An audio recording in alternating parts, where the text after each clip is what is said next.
Hi everyone, I'm Stephanie, a registered psychologist at Sojourn Psychology, and I am here to bring you another edition of the Psychologist book review that we're doing.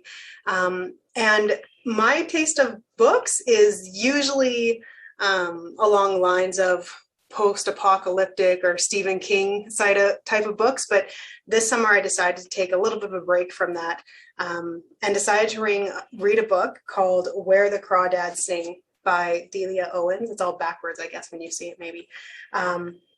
This is a really good book, and I wanted to talk with you a little bit about why I thought it was so good and why I was surprised by how connected I was to the story. So the story follows Kaya, and she is our main character who is growing up in the North Carolinian marshlands. And she, from a very young age, is abandoned and alone on her own. Her mom leaves her with her father, who is not very kind, not very loving, struggles with his own addiction and mental health issues. And so she grows up alone.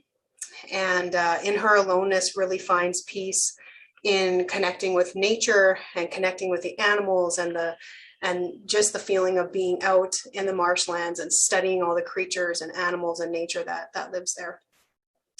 So the whole story follows her and her connection to the land and her connection to nature. And it's interesting because as she grows, it talks about how, and it shows how her longing to be connected not just to nature but to others is this longing that is so difficult for her to ignore and that she just longs for and becomes more and more evident. And I realized as I was reading this that this book is about attachment.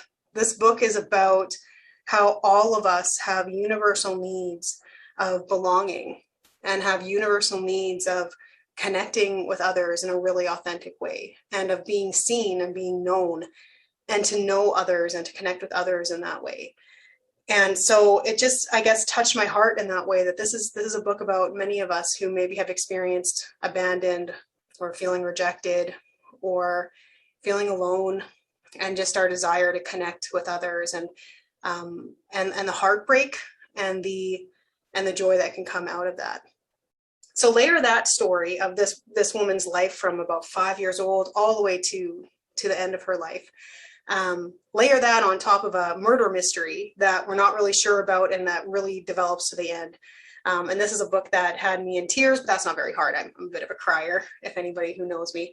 Had me in tears, but also had me laughing and shocked by the end as well. So fun book, a nice book to read if you're interested, and to give it a try.